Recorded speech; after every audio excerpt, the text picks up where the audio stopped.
అందరికీ నమస్కారం మాస్టర్స్. ముందుగా మనందరి గురుదేవుడైన బ్రహ్మర్షి పితామహ పత్రిజీ గారికి, వంశీ మాస్టర్ గారికి ఆత్మ ప్రణామాలు తెలియజేసుకుంటున్నాను. ఈరోజు మనం ఒక మంచి టాపిక్ చెప్పుకోబోతున్నాం. అదేంటిదంటే ఆధ్యాత్మిక శాస్త్రం. ఇది నేను ఎంచుకున్నది ఏంటిది అంటే పత్రి సార్ రాసిన బుక్కే. అలాగే వంశీ మాస్టర్ క్లాస్‌లో ఉన్న కొద్ది కాన్సెప్ట్ తీసుకొని మొత్తంగా ఆధ్యాత్మిక శాస్త్రం గురించి తెలుసుకుందాం. ఓ మానవుడా మేలుకో, నీ ఆత్మశక్తిని పెంచుకో. ఇదంతా కావాలి అంటే, ఇది తెలుసుకోవాలంటే ఆధ్యాత్మిక శాస్త్రం అంటే ఏంటో తెలుసుకోవాలి. మరి ఆధ్యాత్మిక శాస్త్రం అంటే ఏంటిది అంటే, ప్రతి ఒక్కరూ విధిగా తప్పనిసరిగా తెలుసుకోవలసిన శాస్త్రమే ఆధ్యాత్మిక శాస్త్రం. ఆధ్యాత్మిక శాస్త్రం అంటే స్పిరిచువల్ సైన్స్ అని కూడా అంటాం. ఈ ఆధ్యాత్మిక శాస్త్రం అన్నది ఎలా ఉంటుంది అంటే 6 సత్యాలతో, 6 సిద్ధాంతాలతో విరజిల్లుతుంది. ఈ 6 సత్యాలు, ఈ 6 సిద్ధాంతాలు, ఈ 6 ప్రతిపాదనలు మనం క్షుణ్ణంగా, విపులంగా తెలుసుకుందాం. ఈ అన్నిటిని కలిపేదే ఆధ్యాత్మిక శాస్త్రం అని అంటారు. ఇవన్నిటిని వెరిసే ఆధ్యాత్మిక శాస్త్రంగా మనం అర్థం చేసుకుందాం. అసలు ఇంతకు ఆధ్యాత్మిక శాస్త్రం అర్థమవుతే వెంటనే అది మన చేత జీవించబడుతుంది. దీనిని ఎప్పుడైతే మనం ఆధ్యాత్మిక శాస్త్రాన్ని అర్థం చేసుకుంటామో, అవగాహన చేసుకుంటామో, దానిని మనం జీవిస్తాం. ఇప్పుడు జీవిస్తున్న ఈ జీవితం. అంటే చూడండి, ఎప్పుడైతే మనకు ఆధ్యాత్మిక శాస్త్రం అర్థమవుతుందో, అర్థమైన వెంబడే మనం దాన్ని ఇంప్లిమెంట్ చేస్తాము అంటున్నారు. అంతే కదా! ఇంతవరకు ఉన్న జీవితం వేరు. ధ్యానంలోకి రాకముందు ఉన్న జీవితం వేరు. ధ్యానంలోకి వచ్చిన తర్వాత ఉన్న జీవితం వేరు. అంటే అంతవరకు ఇంతవరకు మనం ఏమనుకున్నాం? శరీరమే మనము. ఇక్కడున్న జీవితమే ఈ జీవితము. నాకీ సమస్యలున్నాయి, ఈ అనారోగ్య బాధలున్నాయి, నాకీ కష్టాలున్నాయి అని చెప్పని అనుకున్న తర్వాత ఎప్పుడైతే ధ్యాన పరిచయం జరిగిందో, ఎవరి ద్వారానో, ఒక సమస్య ద్వారానో, ఏ గురువు ద్వారానో, ఒక ఫ్రెండ్ ద్వారానో ఎప్పుడైతే ధ్యాన పరిచయం జరిగిందో, ధ్యానం చేసుకో ఒక సమస్య తీరుతుంది. నీకు అనారోగ్య బాధలు పోతాయి. డబ్బు పరంగా కష్టాలు పోతాయి. అలాగే ఆనందంగా ఉంటావు. ప్రశాంతంగా ఉంటావని ఇలా ఒక్కొక్కరు ఒక్కొక్క కారణంతో ధ్యానంలోకొచ్చారు. వచ్చిన తర్వాత ఎప్పుడైతే నువ్వు నీ శ్వాస శక్తిని పట్టుకున్నావో, ఎప్పుడైతే నీ లోపలికి నువ్వు ప్రవేశించావో, అప్పుడు ఏం జరిగింది? అంతవరకు ఎలా ప్రయత్నించాలి? ఎలా సమస్యలను సాల్వ్ చేసుకోవాలి? ఎలా ఆనందంగా ఉండాలి? అన్న ప్రయాణము ధ్యానంలో ఏమైపోయింది? ధ్యానాన్ని పట్టుకున్నాం. తర్వాత ధ్యానం చేయగా చేయగా ఆ ధ్యానమే మనల్ని పట్టుకుంటుంది. అంటే అప్పటి వరకు ఏమైపోయింది? ఒక జీవితం ఒకలా ఉండేది. ఇప్పుడు ఈ జీవితం ఇప్పుడు మనం ప్రెజెంట్ జీవిస్తున్న జీవితం వేరు. అంటే బిఫోర్, ఆఫ్టర్ గుర్తుకు తెచ్చుకోండి. అయితే ఏదైతే మనకు అవగాహన రాదో, అర్థం కాదో దానిని మనం జీవించలేం. అర్థం చేసుకుంటే, అవగాహన చేసుకుంటే, మెదడుకి ఎక్కితే అది మన జీవితంలో ఆచరణ దానంతట తానే సహజంగా వస్తుంది అని చెప్తున్నారు. అంతే కదా! ఇప్పుడు కొంతమందికి కొన్ని రకాలు ఇంకా అవగాహనకు రావట్లేదు. ఏంటిది అని చెప్పని. అర్థం కావట్లేదు. జీవించే విధానం కూడా మార్చుకోవాలన్నా కష్టమవుతుంది. మాట్లాడాలన్నా కష్టమవుతుంది. అంటే ఇంకా అవేర్‌నెస్ అన్నది పెరగట్లేదు. ఎందుకంటే దాని పట్ల పూర్తి అవగాహన రాలేదు. ఎలాగంటే నైన్త్ క్లాస్‌లోకి వెళ్తాం. క్లాస్‌లోకి వెళ్ళిన తర్వాత దాన్ని చక్కగా మనము 6 సబ్జెక్ట్‌లను చక్కగా అవగాహన చేసుకుంటే, టీచర్ చెప్పింది వింటే, మనం దాన్ని చదువుకుంటే, రాసుకుంటే, ఎగ్జామ్‌లో రాస్తే ఆ సబ్జెక్ట్ మనకు అర్థమవుతుంది. లేదా 6 సబ్జెక్ట్‌లలో 5 సబ్జెక్ట్‌లే అర్థం చేసుకున్నాం. ఇంకొక సబ్జెక్ట్ అర్థం చేసుకోలేదు. అప్పుడేమైపోతుంది? ఫెయిల్ అవ్వడమో జరుగుతుంది. అంటే ఫెయిల్ అవ్వడం అంటే కూడా కాదిక్కడ. దాని గురించి పూర్తి అవగాహన పెంచుకోలేదు. ఎందుకంటే దాని మీద దృష్టి పెంచలేదు. అంటే పెట్టలేదు. దృష్టి పెట్టలేదు. దృష్టి పెట్టలేదు కాబట్టే దాని మీద నీకు అవగాహన పెట్టలేదు. దొరకలేదు. కాబట్టి నీకు ఆ జ్ఞానం రాకుండా ఉంటుంది. దాన్ని అర్థం చేసుకొని ఎలా అవగాహన చేసుకోవాలో తెలియకుండా ఉంటుంది. అదే అవగాహన చేసుకున్నామనుకోండి, కొంతమందికి మ్యాథ్స్ అంటే చాలా భయం. ఇంగ్లీష్ అంటే భయం. సైన్స్ అంటే భయం. ఎందుకంటే, ఆ భయము ఆ మైండ్‌లోకి ఎక్కించకుండా చేస్తుంది ఆ సబ్జెక్ట్ టీచర్ చెప్తూ ఉన్నప్పుడు. ఇది కూడా అంతే. ఆధ్యాత్మిక శాస్త్రం అంటే కూడా నువ్వు తెలుసుకోవాలి అంటే, ఎందుకు నువ్వు తెలుసుకోలేకపోతున్నావు అంటే దాని మీద పటుత్వం లేదు. పెంచుకునేది లేదు. ఎంతవరకు పెంచుకుంటున్నారు? కొద్ది వరకే. తమ అవసరాలకు లేదా ఆనందంగా ఉండడానికి, రిలాక్స్ అవ్వడానికి ఏదో చేస్తున్నామంటే చేస్తున్నాము, చూద్దామని. లేదా దాని లోతుల్లోకి ఇంకా వెళ్లారనుకోండి, ఇంకా సాధన చేసుకుంటూ, బుక్స్ చదువుకుంటూ, ఇంకా సజ్జన సాంగత్యంలో పాల్గొంటూ ఉన్నప్పుడు ఏం జరుగుతుంది? పట్టు వస్తుంది. అంటే అవగాహనొస్తుంది. అప్పుడేం జేస్తున్నారు? ఎక్కించుకుంటున్నాం. ఎక్కించుకున్నప్పుడు ఏమవుతుంది? డైరెక్ట్‌గా ఇంప్లిమెంట్ చేస్తున్నాం. అంటే ఇదంతా ఏం చేస్తున్నాం? సహజంగానే వస్తుంది అని చెప్తున్నాడు. అంటే దీనికోసం ఏం కుస్తీలు పడాల్సిన అవసరం లేదు. ఏదో చెయ్యాలన్నది కూడా లేదు. ఇదంతా సహజంగానే వస్తుంది. అంటే దాని మీద అవగాహన రావాలి. అంటే అవగాహన కల్పించుకోవాలి అని చెప్తున్నాడు. మరి ఎలా అవగాహన వస్తుందండి? ఈ ఆధ్యాత్మిక శాస్త్రం తెలుసుకోవాలి అంటే మొట్టమొదటిగా ఏ ఆలోచన రావాలి మనకి అంటే, మనిషి అంటే ఎవరు? తర్వాత ఈ జీవితం ఏంటిది? ఎందుకిలా జీవిస్తున్నారు? ఎందుకు అలా జీవించట్లేదు? అంటే ఇప్పుడున్న జీవితం ఇలా ఎందుకు జీవిస్తున్నారు? అలా ఎందుకు జీవించట్లేదు? అన్న క్వెషన్స్ వస్తుంటాయి కదా! అలా. అసలు ఎలా జీవించాలి? సరే ఇవన్నీ అయిపోయాయి. మనిషి ఎలా జీవించాలి? అసలు పుట్టుకంటే ఏమిటి? చావు అంటే ఏమిటి? పుట్టుక ముందు, చనిపోయిన తర్వాత ఏమిటి? అసలు సంపూర్ణ జీవితం యొక్క రూపురేఖలు ఏంటివి? అంటే సంపూర్ణమైన జీవితం యొక్క రూపురేఖలు ఏంటివి? ఈ సృష్టి యొక్క రచనా కార్యక్రమం ఎలా జరుగుతుంది? అంటే ఇప్పుడు ఇంతమంది భూమి మీద ఉంటున్నారు గదా! పుడుతున్నారు, చస్తున్నారు. ఈ కార్యక్రమం అంటే ఈ సృష్టి రచన అంతా ఎలా జరుగుతుంది? జీవితంలో దుఃఖరహితంగా ఎలా ఉండాలి? దుఃఖరహితంగా అంటే దుఃఖం లేకుండా మనిషి ఎలా ఉండాలి? ఆనంద సహితంగా ఎలా ఉండాలి? అంటే ఎప్పుడు నిత్యం ఆనందంగా ఎలా ఉండాలి? అందరూ కలిసిమెలిసి ఎలా జీవించాలి? చూడండి ఎంత మంచి చక్కని పాయింట్. అందరూ కలిసిమెలిసి చక్కగా జీవించాలి. ఇది వెరిసేదే ఆధ్యాత్మిక శాస్త్రము. అంటే స్పిరిచ్యువల్ సైన్స్. ఇంతవరకు ఉన్న జీవితాన్ని, ఇప్పుడున్న జీవితాన్ని పోల్చుకుంటే అర్థమవుతుంది కాస్త. అవగాహన. అంటే పూర్తి అవగాహన వచ్చిందా ఆధ్యాత్మిక శాస్త్రం అంటే రాలేదు. కొద్ది కొద్దిగానే వచ్చింది. అంటే కొన్ని దాంట్లలో అవగాహన వచ్చింది. కొన్ని దాంట్లలో పూర్తిగా వచ్చింది. కొన్ని దాంట్లలో అసంపూర్ణంగా ఉంది. కొన్ని దాంట్లలో అవగాహన లేదు. ఎప్పుడైతే ఇప్పుడు మనం చెప్పుకున్న ఈ యొక్క ప్రతి దానికి మనకు ఆన్సర్ మనకే సహజంగా అర్థమవుతుందో ఆధ్యాత్మిక శాస్త్రం అంటే ఏంటిది అని చెప్పని తెలుస్తుంది. ఇది తెలుసుకోవాలే, ఇది పూర్తిగా తెలుసుకోలేకున్నా ఇది తెలుసుకోవాలంటే ఎలా చెప్తున్నారు ఇక్కడ మనకు పత్రి సార్ అనంటే, గుడ్డెద్దుకు గుడ్డి ఎద్దులకు చూపు కలిగించేదే ఆధ్యాత్మిక శాస్త్రం అంటున్నారు. అంటే గుడ్డి ఎద్దులు అంటే మనకు ఎద్దులుంటాయి గదా! వాటికి చూపు కల్పించేది ఆధ్యాత్మిక శాస్త్రం. ఆ గుడ్డెద్దు చేనులో వెళ్ళిపోయినట్టు. అంటే గుడ్డెద్దెళ్లి చేనులో మేస్తుందని అంటాం చూడండి సామెత. అంటే గుడ్డెద్దు ఏం చేస్తుంది? చేనులోకి వెళ్తుంది. అంటే దానికి కళ్ళు కనిపించవు. కళ్ళు కనిపించినప్పుడు గుడ్డితో హ్మ్, ఏమంటారు? ముళ్ళు గుచ్చుకుంటుంది. అలాగే దెబ్బలు తగులుతూ ఉంటాయి. అది ఎటు పోతుందో తెలియదు. ఏం తింటుందో తెలియదు. ఎలా ఉంటుందో తెలియదు. అలా ఉంటుంది జీవితము అని చెప్తున్నాడు. అదే ఆధ్యాత్మిక శాస్త్రం తెలుసుకున్నామనుకోండి, అప్పుడు గుడ్డి ఎత్తుకు కళ్ళొచ్చినట్టుగా ఉంటుంది జీవితము అని చెప్తున్నాడు. అంటే అంతవరకు జీవించిన జీవితానికి ఒక అర్థం ఉంటుంది. ఎప్పుడైతే నువ్వు ఆధ్యాత్మిక శాస్త్రాన్ని నువ్వు అవగాహన చేసుకొని, అవపోసన పట్టుకొని, దాన్ని అందించుకుంటావో, నీ జీవితం గుడ్డున్న గుడ్లున్న ఎద్దులా ఉంటుందని ఎద్దులతో పోలుస్తున్నారు జీవితాన్నిక్కడ. ఎందుకు అందరూ గుడ్డెత్తిన జీవితాన్ని జీవించాలి? ఎందుకంటే అందరెందుకు జీవిస్తున్నారు? ఇంకా నిజంగా చెప్పాలంటే పూర్తిగా దీని పట్ల అవగాహన, పటుత్వం అయితే రాలేదు. పట్టు అయితే రాలేదు. కొద్ది కొద్దిగా అయితే కొన్ని దాంట్లల్లో ఉంది. కానీ పూర్తిగా తెలుసుకోమని ఇక్కడ చెప్తున్నాడు. ఏంటిది పూర్తిగా తెలుసుకోవడము అని చెప్పారంటే సత్యాలు తెలియవు. ఆ సిద్ధాంతాలు తెలియవు. పక్కవారు అంటే ఏంటిది? ఎందుకిలా ఉంటున్నారు? ఎందుకు తెలియట్లేదు అంటే ఇంకా కూడా పక్కవారి జీవితం ఇలా ఉంది. నా జీవితం ఎందుకు అలా లేదు? నేనే ఎందుకు ఇంకా ఇన్ని సమస్యలతో పోరాడుతున్నాను? నాకే ఎందుకు సన్యా కష్టాలొస్తున్నాయి?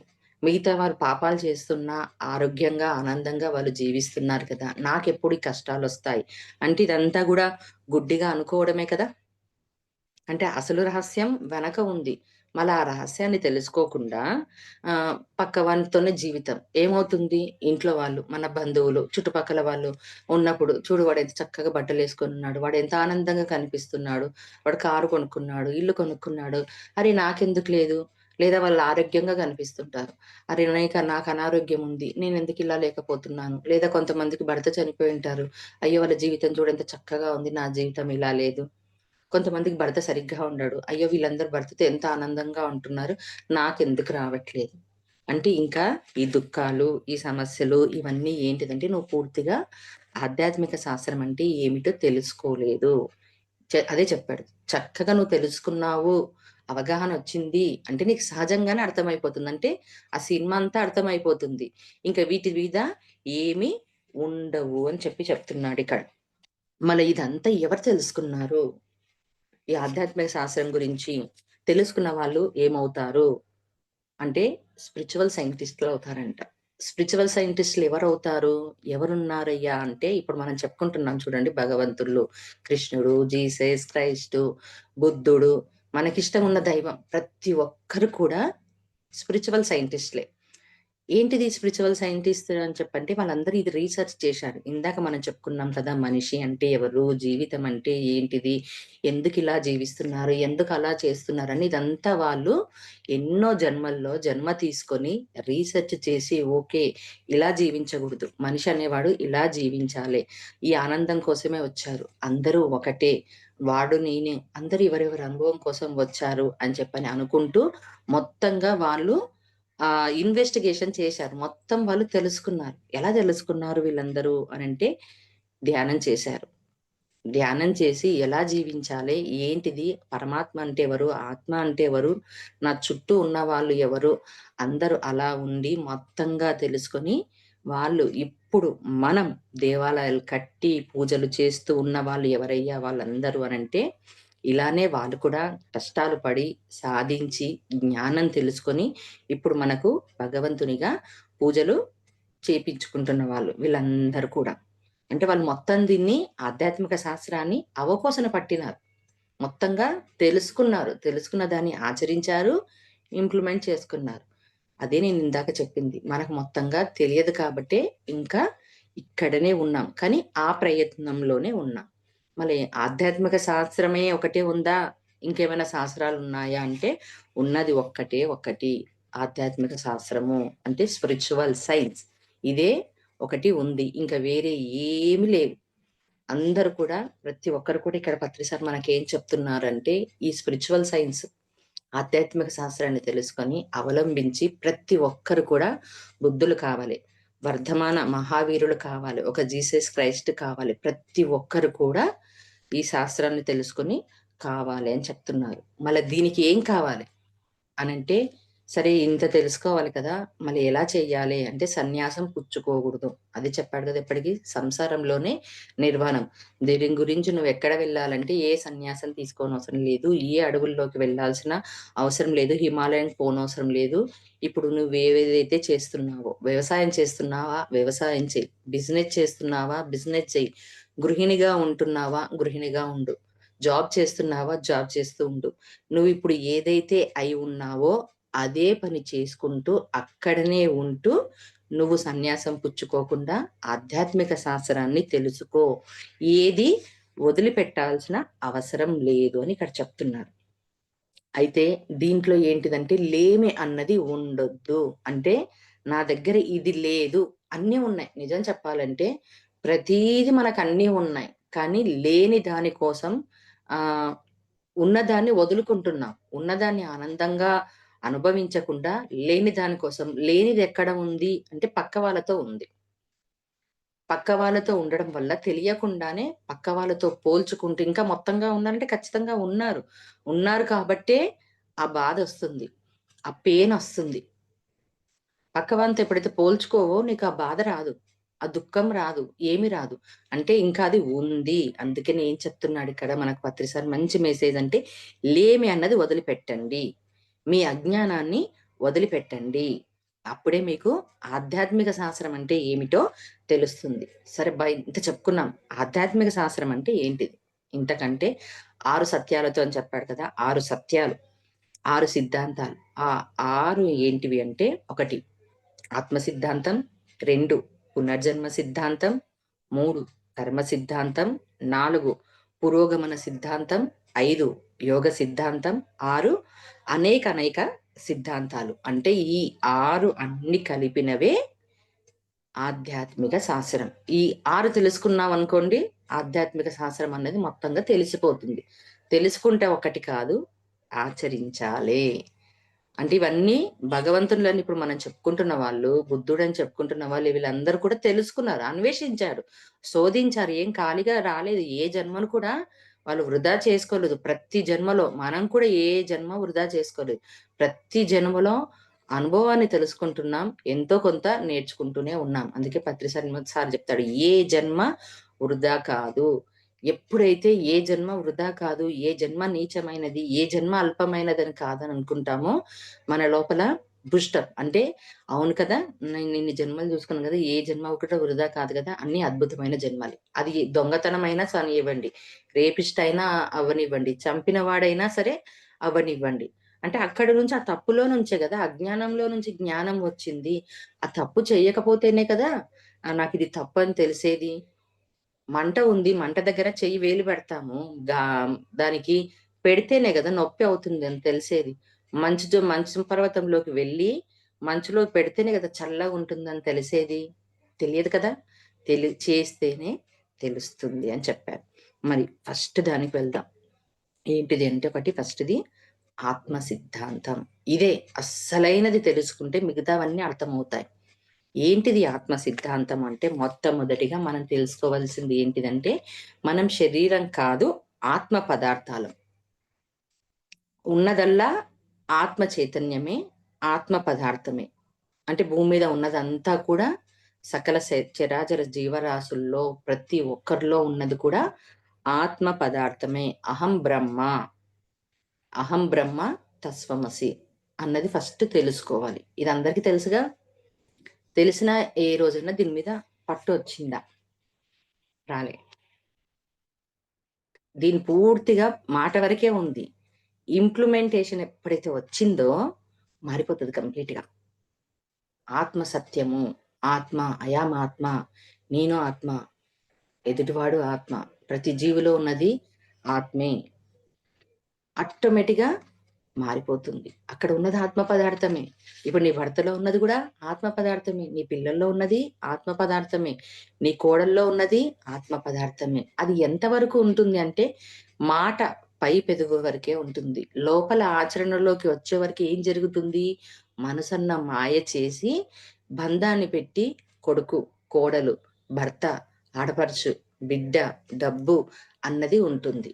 ఆ దాంట్లోకెళ్ళి బయటికి రమ్మంటున్నాడు. ఆత్మే సత్యము, ఆత్మే పరబ్రహ్మము, ఆత్మ పదార్థాలము, తస్వమసి అని చెప్పని తెలుసుకోమని చెప్తున్నాడు ఇక్కడ. ఏంటిది అనంటే, ఇది అర్థం కావాలి మనకు. ఫస్ట్ మెయిన్‌గా అసలు ఎలా మన పుట్టుకొచ్చింది? ఎలా జన్మ తీసుకున్నాం? ఆత్మ, ఆత్మ, ఆత్మ అని అనుకుంటున్నాం. ఈ శరీరంలో ఉన్న ఆత్మ అని అనుకుంటున్నాం. కానీ ఇది అర్థం కావాలి నిజంగా మొదట చెప్పాలంటే. ఎలాగంటే ఇప్పుడున్న ఈ శరీరం అంటే ఇప్పుడు ఇన్ని కష్టాలు అనుకుంటారు, సమస్యలనుకుంటారు, ఎదగడానికి ఆటంకాలొస్తూ ఉంటాయి, అనారోగ్యాలొస్తుంటాయి. ఎన్ని బాధలు, కష్టాలకు ఒక్కొక్కసారి ఏమనిపిస్తుంది? ఏంటిరా బాబోయ్! ఎప్పుడు నేర్చుకుంటాం? ఎప్పుడు తెలుసుకుంటాం? ఎప్పుడు ఇవి రిలాక్స్ ఎప్పుడు?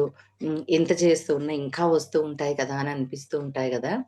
దీనికంటే ముందు మనం ఎక్కడున్నాం తెలుసుకుందాం. అంటే ఆత్మగా అంటే ఒక స్పెక్‌గా ఎక్కడున్నాం ఫస్టు? వెనక్కి వెళ్తే అర్థమవుతుంది. ఎక్కడున్నాం మనం అంటే, తల్లి గర్భంలో ఉన్నాం. సరే, తల్లి గర్భంలో కంటే ముందు ఎక్కడున్నాము? తండ్రి వీర్య కణంలో ఉన్నాం.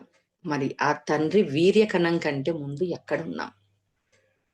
ఇప్పుడు మనం భోజనం చేస్తున్నాం చూడండి. కూరగాయలు, పండ్లు, ఆహార పదార్థాలు అవన్నీ మనం తీసుకుంటాం కదా! తీసుకున్న తర్వాత దానికి సంబంధించినవన్నీ మన శరీరంలోకి, జీర్ణ వ్యవస్థలోకి పోయిన తర్వాత విటమిన్స్, మినరల్స్ ఎక్కడెక్కడ ఏ శరీరానికి ఎక్కడెక్కడ ఏం కావాలో అవన్నీ మన శరీరం అంటే ఒక ఇది ఏమంటారు, ఒక యంత్రం. శరీరమే ఒక యంత్రం. ఒక కార్‌లోకి పెట్రోల్ పోసేస్తే ఎలా నడుచుకుంటూ పోతుంది, ఎక్కడెక్కడ ఏ పార్ట్‌లోకి, ఎక్కడెక్కడ ఏది కావాలనో అలా అన్నమాట. తిన్న తర్వాత మొత్తం భోజనం ఎక్కడెక్కడ ఏమేం కావాలి, ఎముకలకి ఏం కావాలి, రక్తానికి ఏం కావాలి, చర్మానికి ఏం కావాలి, అలాగే వీర్య కణం దానికి ఏం కావాలి, అదంతా ముందుగా తయారవుతుంది. అంటే మనం పుట్టకముందు ఎక్కడున్నామంటే తండ్రి వీర్య కణంలో ఉన్నాం. అది ఎప్పుడొచ్చి చేరామంటే ఒక 3 నెలల ముందుగానే ఆ కణం వచ్చి చేరి దానికి బలం పుంజుకుంటుంది. ఇదంతా ఎందుకొస్తున్నాము, జన్మ తీసుకుంటున్నాము అని చెప్పానంటే అనుభవం పొందడానికి. ఆత్మ పైలోకాల నుంచి అనుభవం పొందుకొని ఇది నేర్చుకొని రాపో అని చెప్పి పంపిస్తూ ఉంటుంది. అప్పుడు వచ్చినప్పుడు ఇక్కడ తండ్రి వీర్య కణంలో ఆ కణం రెడీగా ఉంది. ఆ కణం ఏంటిది? దైవ కణం. దైవం పరమాత్మ నుంచి వచ్చిన ఆ దైవ కణం. అది ఉంది కదా!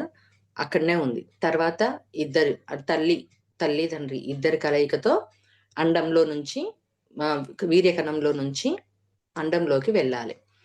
అప్పుడు వెళ్ళాలంటే పోటీ అక్కడనే స్టార్ట్. అంటే ఇక్కడ ఉన్న ఈ జీవితము, ఇక్కడున్న ఈ కష్టాలు ఇవి అనుకోని ఏంటిదిది అని అనుకుంటున్న దానికంటే ముందే మనం ఏ రూపము ఏమి లేనప్పుడు ఒక చిన్న కణంగా ఉన్నాం. ఎలా ఉంది, ఒక చిన్న రౌండ్ బిందువులా ఉండి చిన్న తోక వచ్చింది. చిన్న తోకతో ఉన్నాం. అంటే దానికప్పుడు ఏ రూపం లేదు. అక్కడనే స్టార్ట్ అయింది.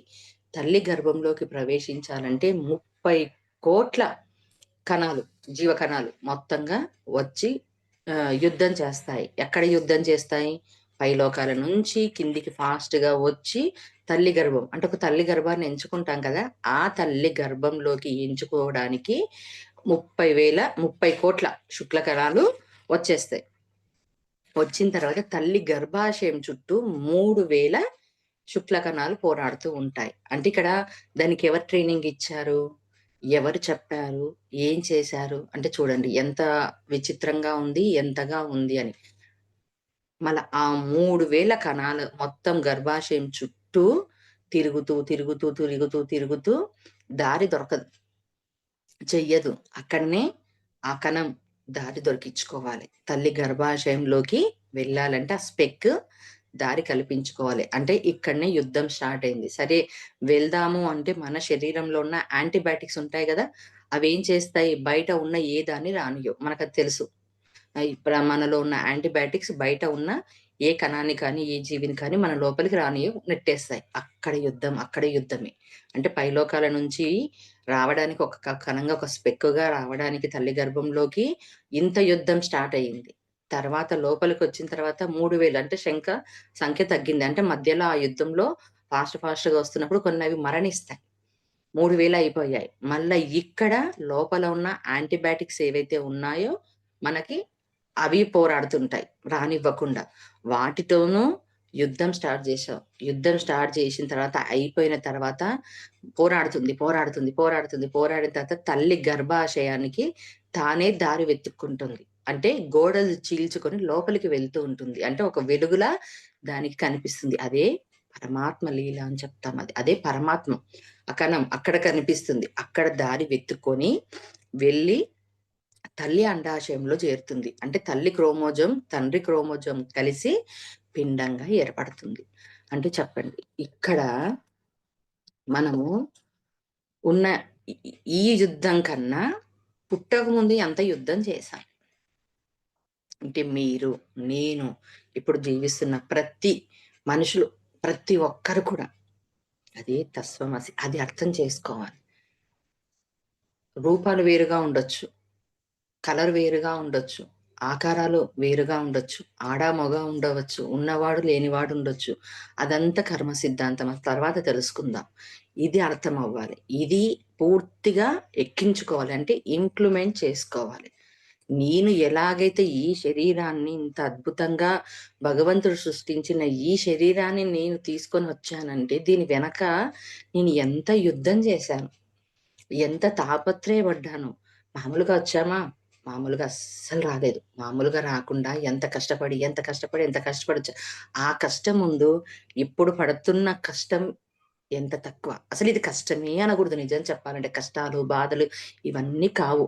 అనుభవము, ఒక ఎక్స్‌పీరియన్స్ కోసం వస్తా.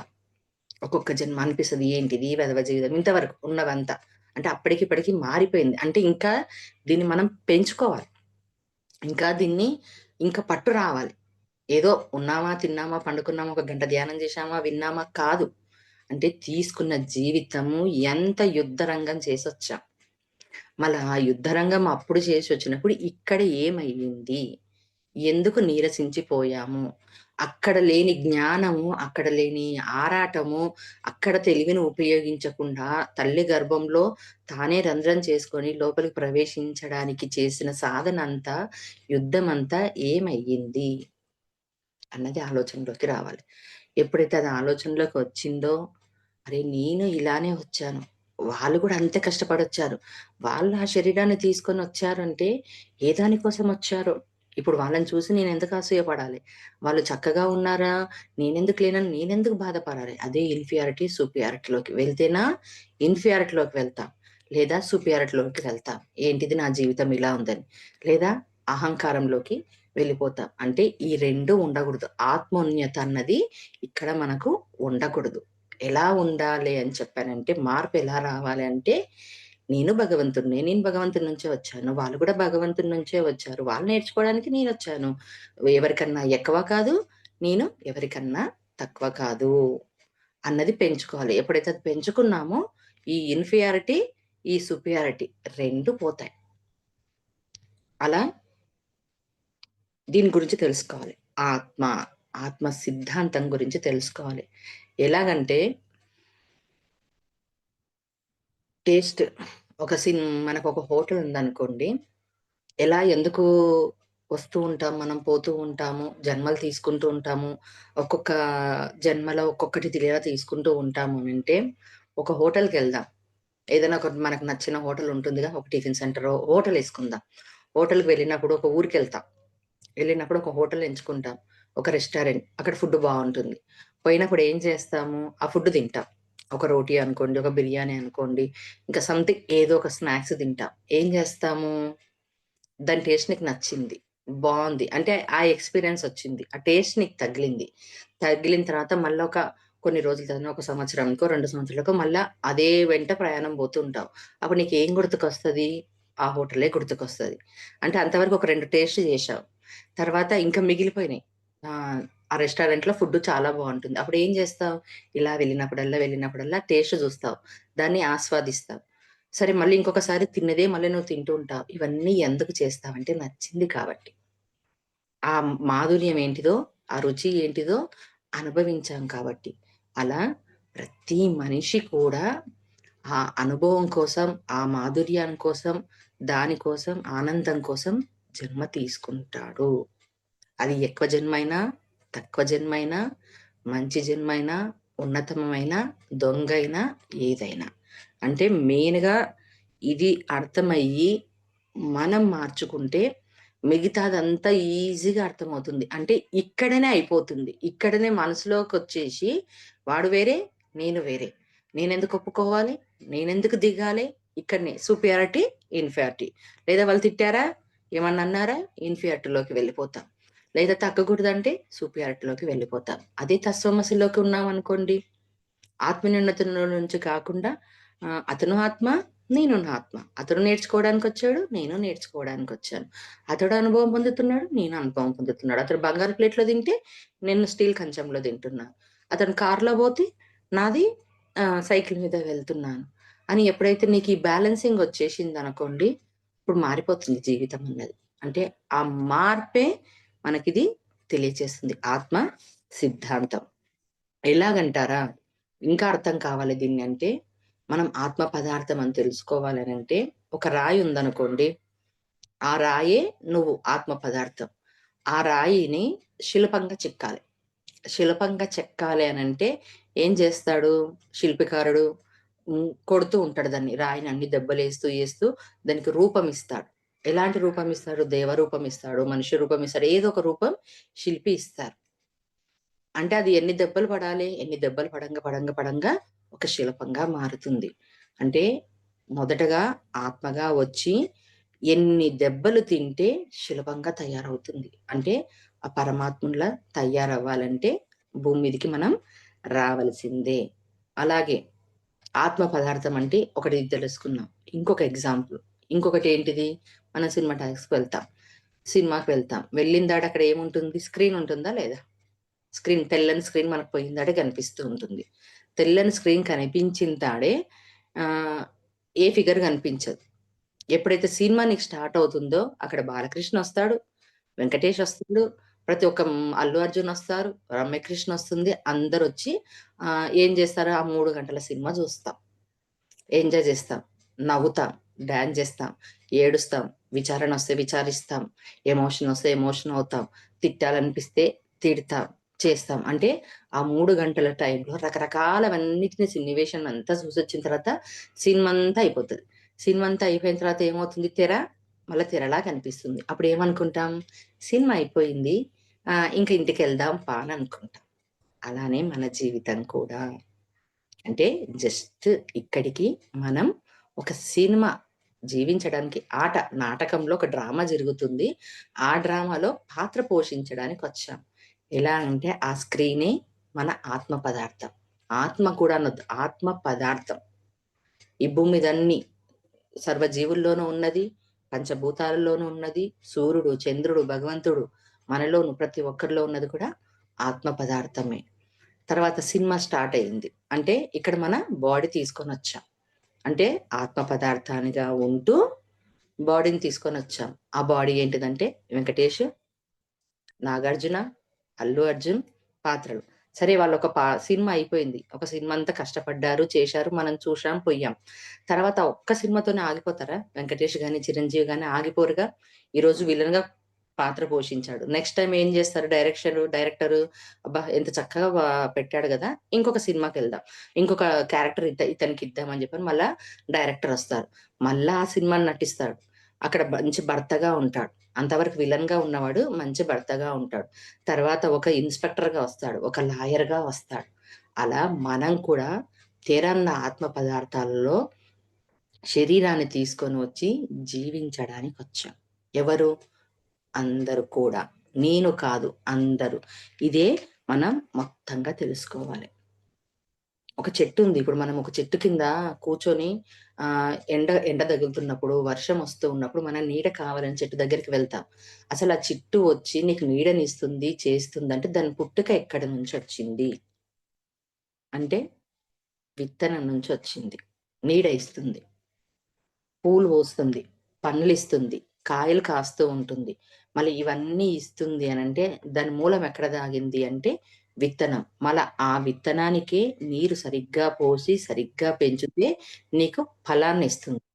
అదే విధంగా నీకు నీరు పొయ్యకుండా, దాన్ని పట్టించుకోకుండా, దాన్నివ్వకుండా ఉంటే సక్కగా ఉండదు, వంకరగా ఉంటుంది. పండని ఫలమిస్తుంది. అంది అందని నీడ ఇస్తుంది. ఎలా కావాలనో మన మన దాన్ని ఎలా మనం మలుస్తూ ఉంటే అలా ఇస్తుంది. అలానే మన జీవితం కూడా అంతే. ఇదే ఆత్మ సిద్ధాంతం. అంటే ఆత్మే సత్యమని తెలుసుకోవడం మెయిన్‌గా. అయితే మళ్ళీ ఈ ఆత్మ ఎక్కడెక్కడ తీసుకుంటుంది జన్మ? ఆత్మ పదార్థం అనుభవం కావాలంటే ఎక్కడెక్కడ తీసుకుంటుంది అంటే భూర్ భువర్ సువర్ జన మహా తపో సత్యలోకాలలో అన్ని దాంట్లల్లో ఉన్ జన్మ తీసుకుంటుంటుంది. అంటే ఒక్కొక్క ఆత్మ అంటే మూల చైతన్యంలో నుంచి ఆత్మ వస్తుంది గదా! ఆత్మ పదార్థం. ఆత్మ పదార్థం ఏం చేస్తుంది? బిందువుగా అంటే ఒక స్పెక్కుగా ఇక్కడ ఈ భూమి మీదకి పంపిస్తూ ఉంటుంది. అయితే ఏమవుతుంది పంపించిన తర్వాత ఇప్పటిదాకా చెప్పుకున్నాం గదా! వెంకటేష్ గాని, చిరంజీవి గాని పాత్రలు పోషించారు. పాత్రలు పోషించిన తర్వాత ఆ పాత్రకు న్యాయం జేశాడు. విలన్ క్యారెక్టర్ సరిగ్గా చేయలేదు. అయితే ఏం చేస్తుంది సరిగ్గా ఈసారి విలన్ క్యారెక్టర్ సరిగ్గా చేయలేదు గదా! ఇతనికి కమెడియన్‌గా ఇద్దాం అని జెప్పనంటారు. కమెడియన్ పాత్రను పోషిస్తాడు. అంటే విలన్ క్యారెక్టర్ గూడా సరిగ్గా చేయడము అనంటే తప్పు. ఇంకా అది అనుభవం అయిపోయింది. తర్వాత కమెడియన్‌గా వస్తాడు. తండ్రి పాత్రలో వస్తారు. భార్య పాత్రగా వస్తారు. లవర్ పాత్రగా వస్తారు. అలా ఇదంతా కూడా మనకు ఆత్మ పంపిస్తూ ఉంటుంది. అన్ని లోకాలలో అన్నీ తెలుసుకో, అన్ని అనుభవాలు పెంచుకో అని. అంటే ఈరోజు ఇప్పుడున్నాం మనం ఇక్కడ. ఇక్కడి నుంచి మనం బెంగుళూరెళ్ళాలి. చెన్నై వెళ్ళాలి. వెళ్ళాలంటే ఏం చెయ్యాలి? ఒక ట్రైనో, ఒక బస్సో ఏదో ఒకటి మనం వెళ్ళాలి. అది కూడా ఒక ఊరే గదా! ఒక లోకమే గదా! అంటే ఇక్కడి నుంచి అక్కడి నుంచి ప్రయాణం చేయాలి. ఇప్పుడున్న ఈ ప్రెజెంట్ నుంచి బెంగుళూరు వెళ్ళాలంటే ఏదో ఒకటి పట్టుకొని మనం వెళ్ళాలి. అలా ప్రయాణం చేయాలి. అంటే భూమి మీద మనిషి పుట్టిన తర్వాత, చనిపోయిన తర్వాత మళ్ళీ ఇంకొక రూపంలో వస్తాడు. ఏదో ఒక రూపకంలో వస్తాడు. ఏదో ఒక ఆహ్, నేర్చుకోవడానికి వస్తారు. అందుకని ఏ జన్మ కూడా వృధా కాదు. ఏ జన్మ కూడా నీచమైనది, అల్పమైనది ఏది అన్నది కాదు. అన్ని జన్మలు మంచివే. అన్ని జన్మలలో నుంచే కొద్ది కొద్దిగా, కొద్ది కొద్దిగా జ్ఞానం తెలుసుకుంటూ, తర్వాత ఇప్పుడు అన్నీ తెలుసుకున్న తర్వాత తప్పు చెయ్యగూడదు. నిజంగా చెప్పాలంటే ధ్యానంలోకి రాకముందు కూడా తప్పులు చేశాను. ఎందుకంటే మరపొచ్చింది. మరపొచ్చిన తర్వాత ఎప్పుడైతే తెలివొచ్చిందో, అప్పటి నుంచి ఏం చేశాం? ఎటువంటి తప్పులు చెయ్యకుండా ఇప్పుడు చేస్తే కర్మ అంటుకుంటుందా? నా వల్ల ఎదుటివాడు బాధపడుతున్నాడా? ఇంతవరకు నా వాస్తవానికి నేనే కారణం అన్నది ఇప్పుడు తెలుసుకున్నాం. ఇంతవరకు తెలుసుకోలే. ఎదుటివాడని చెప్పి తెలుసుకున్నాం. అంటే ఇప్పుడు ఏమైంది? జీవించే విధానం పూర్తిగా మారిపోయింది. ఒక్కొక్క ఆత్మ ఎలా జన్మ తీసుకుంటుంది అనంటే, విలాసాల కోసం జన్మ తీసుకుంటుంది. ఉల్లాసం కోసం జన్మ తీసుకుంటుంది. ఒక జన్మలో ఫుట్‌బాల్, క్రికెట్, చెస్‌గా, బాస్కెట్ బాల్ ఆడడానికి, ఒక జన్మలో గంపెడు పిల్లలను పెంచడానికి జన్మ తీసుకుంటుంది. అలాగే ఒక జన్మలో సన్యాసిగా ఉండడానికి జన్మ తీసుకుంటుంది. బీదవాడిగా ఉండడానికి, తర్వాత జమీందారుగా, రాజుడిగా, రాజకీయ నాయుడిగా, బంటుగా అంటే రాజుకు బంటుగా ఉండడానికి. ఇలా అన్ని జన్మలు తీసుకొనొస్తుంది. అన్నీ కలిసి తీసేదే ఇప్పుడున్న ఎన్నో పాత్రలు. అంటే ఇప్పుడు ఉన్న మనము. అవన్నీ నీకెందుకు కావాలి అంటే, ఆత్మ పూర్ణాత్మ అవ్వడానికని చెప్పుకున్నాం కదా! అంటే ఉన్నతంగా అవ్వడానికి. ఎక్స్‌పీరియన్స్ పొందడానికి. అంతవరకు ఆత్మ ఉన్నతంగానే ఉంది. కానీ బుద్ధి అన్నది అంటే ఉన్నతమైన జ్ఞానాన్ని తెలుసుకోవాలి. బుద్ధి గూడా సరిగ్గానే ఉంది. దాన్ని ఎలా డెవలప్‌మెంట్ చేసుకోవాలన్నది తెలియదు. అలా డెవలప్ అవ్వడానికి, సృష్టించడానికే ఆత్మ జీవాత్మలను పంపిస్తూ వస్తుంది. అలా ఇవన్నీ నేర్చుకొని ఈ లెసన్స్ అంతా కూడా మన ఆత్మలోకి పంపిస్తాం. అంటే ఆ అనుభవాన్ని మనం పంపిస్తూ ఉంటాం. అంటే అంతవరకు పరిమితమైన బుద్ధి అపరిమితంగా మారుతుంది. జన్మలు ఎక్కువ తీసుకోవడం వల్ల ఏమవుతుంది? పరిమితమైన బుద్ధిని అపరిమితంగా మార్చుకుంటున్నాం. ఇదే మనం పునర్జన్మ సిద్ధాంతము అని చెప్పానంట. అలాగే మూడవది కర్మ సిద్ధాంతం. అంటే కర్మఫల సత్యం అని చెప్తున్నాడిక్కడ. ఏంటిది? ప్రతి జన్మలోనూ కర్మలు చేయాలి. కర్మ సిద్ధాంతం అంటే మనకందరికీ తెలుసు కదా! ఏదైతే చేస్తామో, ఏ విత్తయితే నాటుతామో అదే ఫలమొస్తుంది. మంచి చేస్తే మంచి, చెడు చేస్తే చెడు. అయితే కర్మలు ఖచ్చితంగా ప్రతి మనిషి కర్మ చేయాల్సిందే. నువ్వు కర్మ చేయకుండా అన్నది ఉండడానికి వీలు లేదు. రాజు చేశావా? రాజుగా ఉన్న కర్మలు చెయ్యి. తర్వాత వ్యవసాయదారుడిగా ఉన్నావా? అలాంటి కర్మలు చెయ్యి. అలాగే మగవాడిగా ఉన్నావా? భర్తగా ఉన్నావా?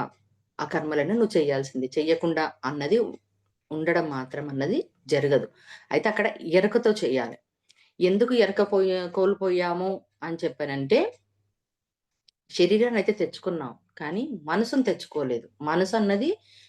మనసు ఉంది. మనసును ఉపయోగించట్లేదు. అంటే శరీరం ఇక్కడుంది. మనసు ఎక్కడనో ఉంది. అంటే ఏమవుతుంది? ఇప్పటిదాకా చెప్పుకున్నాం గదా! బయట దానిపైన వెళ్తుంది. బయట వాని పైన చూపు మలుతుంది. బయట వాని మీద ధ్యాస ఉంటుంది. దీని వల్లనే కర్మలవుతాయి. కర్మలు తెచ్చుకుంటాడు. ఇది కూడా మంచిదే నిజం చెప్పాలంటే. తప్పు చేస్తేనే గదా! అది తప్పు అని చెప్పని మనం తెలుసుకునేది. మళ్ళా తిరిగి ఆ తప్పు చెయ్యం. అందుకే ప్రతి జన్మలోనూ ఖచ్చితంగా నేర్చుకుంటాం. నేర్చుకోంది ఎదుగుదల అన్నది లేనే లేదు. ఎలాగంటే ఎగ్జామ్ రాసి 35 మార్క్స్‌కి పాస్ అంటే ఫెయిలయ్యాడు. ఫెయిలయ్యాడంటే అతడు చదవలేదా అంటే చదవలేదు కాదు. 20 మార్కులొచ్చాయి. 20 మార్కులంత చదువు అతడు చదివాడు. ఖచ్చితంగా చదివాడు. కష్టపడలేదన్నది లేదు. అలా ఒక్కొక్క జన్మలో చదువుతూ జ్ఞానాన్ని నేర్చుకుంటూ వచ్చాం. పరిపూర్ణంగా మాత్రం కాలేదు. కొంతమంది పరిపూర్ణంగా నేర్చుకుంటారు. నేర్చుకున్నప్పుడు పాస్ అవుతారు. ఎలా? 100కు 99 మార్కులు తెచ్చుకుంటారు. 100కు 100 తెచ్చుకుంటాడు. అప్పుడు ఏం జేశాడు? శరీరాన్ని, మనసుని ఆధీనంలో ఉంచుకొని బుద్ధిని వికసింప చేసుకున్నారు. అలాంటి వాళ్ళకి ఏం జరుగుతుందంటే తక్కువ జన్మలుంటాయి. అంటే ఎక్కువ జన్మలు ఎత్తి అనుభవం పొందకుండా తక్కువ జన్మల్లో ఉంటారు. అంటే ఇక్కడంతా ఇచ్చిన తర్వాత ఈ సిలబస్ అంతా కంప్లీట్ చేయడం అన్నది మన మీద ఆధారపడి ఉంటుంది.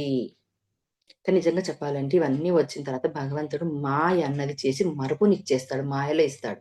అలా ఈ మాయలోనే నుంచే మనం బయటపడగలగాలి. అదేంటిదంటే మన శరీరం ఎక్కడ ఉంటే మనసు అక్కడ ఉండాలి. కాన్సెప్ట్ ఏంటిది? మన శరీరం ఎక్కడుండాలనో మన మనసు అక్కడుండాలి. సరే ఇదంతా తెలవాలి అనంటే మనసు మాయలో పడకూడదు అంటే నీవిప్పుడు ఏ పనైతే చేస్తున్నావో దాని మీదనే ధ్యాస ఉంచాలి. అప్పుడు చక్కగా మారుతుంది. అంటే అనవసరమైన ఆలోచనల వైపు వెళ్ళదు. అందుకే మనకు ప్రతిసారి ఏం చెప్పాడు? ఏ పని మీదైతే చేస్తున్నావో ఆ దాని మీదనే శ్రద్ధ ఉంచు. ఊడుస్తున్నావా? ఊడ్చే దాని మీద ఉండు.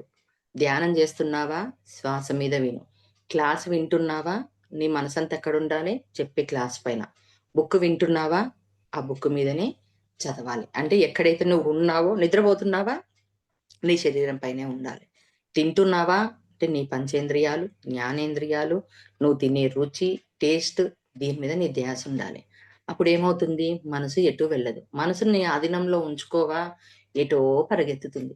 పరిగెత్తిన మనసంతా ఏం చేస్తుంది? తీసుకొనొచ్చి ఇన్ఫర్మేషన్ అంతా తీసుకొచ్చి అగో చూడు వాడెలా ఉన్నాడు, వీడెలా ఉన్నాడు, నువ్వెందుకిలా ఉన్నావు? అని క్వెషన్ ఏస్తుంది. అదే మనం ధ్యాస దీని మీద పెట్టామనుకోండి, ఏ పని మీద అయితే అది, ఆ ఇబ్బంది ఉండదు కదా! మళ్ళా అవి తెలియకపోవడం వల్లనే గదా! ఎన్ని జన్మలెత్తింది. అంటే మొత్తంగా ఆధ్యాత్మిక శాస్త్రాన్ని ఇంకించుకోవాలే. మళ్ళా ఈ ఏమంటారు? కర్మ సిద్ధాంతం. అంటే కర్మ ఫల సిద్ధాంతం. ఏంటిది అని చెప్పానంటే ఎందుకు చూసుకోవాలి? అందరంటారు గదా! కర్మలెందుకు చూసుకోవాలి? కర్మలో ఏం అవసరం ఉంది చూసుకోవడానికి? ఎందుకు అనంటే ఇక్కడ చాలా చక్కని సమాధానం ఇచ్చాడు. ఏంటిదంటే మనం జన్మలు చూసుకుంటామనుకోండి. అప్పుడు ఓహో! నేనిన్ని జన్మలెత్తానా? ఒక జన్మలో దొంగవాడిగా ఎత్తాను. ఒక జన్మలో రాజుగా ఉన్నాను. ఒక జన్మలో జమీందారుగా ఉన్నాను అని జెప్పి చూసుకున్నప్పుడు ఆ జన్మ ప్రభావం ఇప్పుడు పడదు అంటున్నారు. ఇది మీకు అర్థం కావాలంటే నేను ఒకటి డ్రీమ్ చెప్తానండి. ఇలానే కౌన్సెలింగ్స్ వస్తుంటారు గదా! ఒక అమ్మాయి ఉంది. చిన్న అమ్మాయి. అంటే ఒక 27, 28 ఇయర్స్. ఆ అమ్మాయికి డబ్బు ఏంటిది అనంటే ఉంది. తన ఇంటి వరకు తన సంపాదన, తన అవసరాలకు అప్పులు లేవు, ఏం లేవు. చక్కగా డబ్బుంది. భర్త జాబ్ జేస్తున్నాడు, సంపాదించుకుంటున్నాడు, చేస్తున్నాడు. తన అక్క, తన తల్లిదండ్రులు, తన ఫ్రెండ్స్, బంధువులందరిలో డబ్బు పరంగా బాగా ఉన్నారు. వీళ్ళు మామూలుగా ఉన్నారు. ఇంకా ప్రాబ్లమ్స్ అన్నీ ఉంటాయి కదా! కొన్ని కర్మలను చూసుకుంది. తర్వాత డబ్బు విషయంకొచ్చే వరకు మాత్రం ఈ అమ్మాయి లోపల అంగీకారం రావట్లేదు. తృప్తి అన్నది రావట్లేదు. ఎందుకు నాకు డబ్బు రావట్లేదు? ఎందుకు నేను డబ్బు పరంగా ఇలా ఉన్నాను? అందరూ చక్కగున్నారు. నా జీవితం ఇప్పటి నుంచి నేను ముసలాయపని అయిపోయినా నాకు 30 సంవత్సరాలు కూడా లేవు. నేనెందుకిలా ఉండాలే? ఇలానే అడ్జస్ట్ అయిపోవాలి. ఇలా ఎలా అడ్జస్ట్ అవుతాం మేడం? కోరికలుంటాయి గదా! అవసరాలుంటాయి గదా! అప్పుడే ఎలా నేను జీవితాన్ని చేసుకోవాలని. అవునా? సరేలేమ్మా ఒకసారి ఆహ్, ఎందుకు నేను ఈ జన్మ తీసుకొనున్నానో ఒకసారి క్వెషన్ ఏసుకో. ఎందుకు బాధపడుతున్నాను? ఎందుకు ఈ జన్మ తీసుకున్నాను? క్వెషన్ ఏసుకో అని చెప్పని అడిగా. అప్పుడు ఆమెకొక కలొచ్చింది. తనేంటిదంటే ఒక రాజుగా జన్మ తీసుకొనుంది. రాజుగా ఉన్నప్పుడు ఒక్కసారి చెప్పండి వైభోగాలెలా ఉంటాయి? రాజ్యాధికారం ఎలా ఉంటుంది? దేశ ప్రజలందరిని ఎలా పాలిస్తుంటారు? ఎలా చేస్తూ ఉంటారు? చూసుకుంటుంది. అక్కడ చూసుకుంటున్నప్పుడు ఒక మనిషి, ఒక సాధారణ మనిషి ఉంటాడు గదా! అతన్ని మాటలతో తిడుతూ హింస జేస్తూ ఉంది. అక్కడ వాళ్ళు బాధపడుతూ ఉన్నారు. అప్పుడు ఆ అమ్మాయికి అర్థమైపోయింది నిజం చెప్పాలంటే. ఓహో! నేనొక జన్మలో జమీందారుగా, రాజుగా ఉన్నాను కదా! ఓకే. ఆ అనుభవం అయిపోయింది. సరే ఇప్పుడు ఎందుకు సాధారణ జన్మగా తీసుకొనొచ్చామంటే, నీకు భగవంతుడిచ్చాడు. నువ్వు రాజుగా, రాజు అయినప్పుడు ఆ పేరు, ప్రఖ్యాతలు, అనుభవం ఎంతుంటుందో ఆ అనుభవాన్ని పొంది రాపో అని ఇచ్చాడు.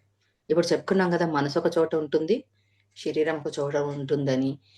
ప్రజలందరూ ఇంకెవరైనా చుట్టూ ఉన్నవాళ్ళు పొగుడుతూ ఉన్నాడనుకోండి, ఏమొచ్చేస్తుంది తెలియని ఒక అహంకారం ఒచ్చేస్తుంది. ఖచ్చితంగా వస్తుంది. మళ్ళా అహంకారం కూడా ఉండాలి. ఎప్పుడు ఎక్కడ ప్రదర్శించాలో అక్కడ ప్రదర్శించాలి. అనవసరమైన చోట ప్రదర్శించామనుకోండి కర్మలాడవుతాయి. కర్మలొచ్చేస్తాయి. అప్పుడు హీనంగా చూశాడు. తక్కువగా చులకనగా మాట్లాడాడు. అతను బాధపడ్డాడు. మళ్ళీ అదే బాధ ఇప్పుడు తను అనుభవిస్తుంది. చూడండి ఒక జన్మలో 2 లెసన్‌లు అంటే ఆమెకు ఒక జన్మ చూసుకోవడం వల్ల 2 లెసన్‌లు. ఎందుకు ఇప్పుడు నువ్వు సామాన్యంగా ఉన్నావంటే నీకు రాజజన్మ అయిపోయింది. నీకిచ్చేసా. నువ్వు దాన్ని ఎంతగా ఆస్వాదించాలనో అంతగా నువ్వు ఆస్వాదించాలి. ఎందుకు ఆస్వాదించలేదు? అనుభూతి ఎందుకు చెందలేదు? అంటే చెందావు. చెంది పక్కవాడిని నువ్వు చులకనగా చూసావు. మళ్ళా వాడు పడ్డ బాధేందో నీకిప్పుడు కావాలనా? వద్దా? మళ్ళా ఎవరైతే వాళ్ళున్నారో వాళ్ళు వాళ్ళ అక్కగా తెచ్చుకుంది తను. వాళ్ళ అక్క తక్కువ చేసి చూసి మాట్లాడడము, తల్లిదండ్రులు డబ్బు ఇవ్వాలన్నా ఇవ్వకుండా ఏదో ఒక సాకు చెప్పి ఉండడం. అంటే కర్మ ఏ విధంగా చూపిస్తుందో చూడండి. ఇదే ఇక్కడ మనకు సారు ఈ బుక్‌లో ఇచ్చింది ఏంటిది అంటే, ఆ ప్రభావం చూపదు. అంటే ఇప్పుడు డబ్బు లేదు. ఇప్పుడేమైపోయింది ఓకే. అబ్బా! జన్మలో నాకు భగవంతుడు ఇచ్చాడు. రాజుగా బతకమని, ఒక జమీందారుగా బతకమని ఇచ్చాడు. దాన్ని నేనెంత అనుభవించాను. కానీ నిరుపయోగం చేసుకున్నాను. అంటే ఎదుటివానికి నేను సహాయం చేయాలే. అలాగే తక్కువ చూడకూడదు. అయ్యో! అయిపోయిందిగా, వృధా అయిపోయిందిగా మళ్ళెందుకిస్తుంది? అంత ఇవ్వాలి అంటే ఎంత పుణ్యకర్మలు చేయాలి? అంత చక్కగా చూడాలి. అలా ఒక్కొక్క జన్మ ఇష్టంతో, అనుభవంతో అనుభవించు. దీంట్లో మాధుర్యాన్ని తెలుసుకో అని చెప్పని పంపించారు. పంపించిన దాన్ని ఎంతగా ఉపయోగించుకుంటున్నామా లేదా అన్నది. ఇక్కడ నేను నా ఒక అనుభవం చెప్తాను. ఏంటిదంటే నగలు చూస్తుంటే ఎవరికైనా అనిపిస్తది గదా! ఒకసారి ఇట్లా ఫంక్షన్‌కి వెళ్ళాను. వాళ్ళు బాగా వడ్డాణాలు అవన్నీ పెట్టుకొని పెద్ద హారాలేసుకొనున్నాడు. ఒక సెకండ్ అనిపించింది. అబ్బా! ఎంత నగలు వీళ్ళకున్నాయి గదా! అదృష్టవంతులని కామన్‌గా అనుకున్నాను. జస్ట్ చిన్నగా వచ్చేసింది నాకు. అప్పుడు నైట్ నాకొక డ్రీమ్ చూపిచ్చారు. ఏంటిదంటే ఒక చక్కని నగల వ్యాపారిగా ఉన్నాను. ఎంత నగల వ్యాపారులు ఉన్న వాళ్ళకి ఎంతుంటుంది చెప్పండి? ఏదన్నా ఒక జన్మలో ఇప్పుడంటే కాస్ట్ ఆ జన్మల్లో ఎంత బంగారం ఉండాలి? ఎట్లా అంటే కుప్పలు, కుప్పలు తీసి అమ్ముతూ, చూస్తూ అంటే ఆ జన్మలో అది అయిపోయింది. అప్పుడు నాకేమనిపించింది, ఓహో! నాకా జన్మ అయిపోయిందా? ఇంక నేను తీసేద్దాం. అంటే ఆ చిన్న ఆలోచనకు కూడా ఆ జన్మను చూపిచ్చారు. అంటే ఏమైపోయింది ఇప్పుడు పరిగెత్తాల్సిన అవసరం లేదు. అయ్యో! నాకు లేదు అని చెప్పి ఆరాటపడాల్సిన అవసరం లేదు. ఎందుకిప్పుడు ఇవన్నీ వచ్చాయి అనంటే పెండింగ్ హోంవర్క్స్.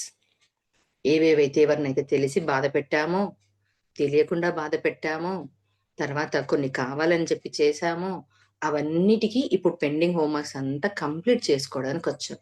మళ్ళీ ఇదంతా తెలియాలంటే ఒక 400 జన్మలు పడుతుందంట.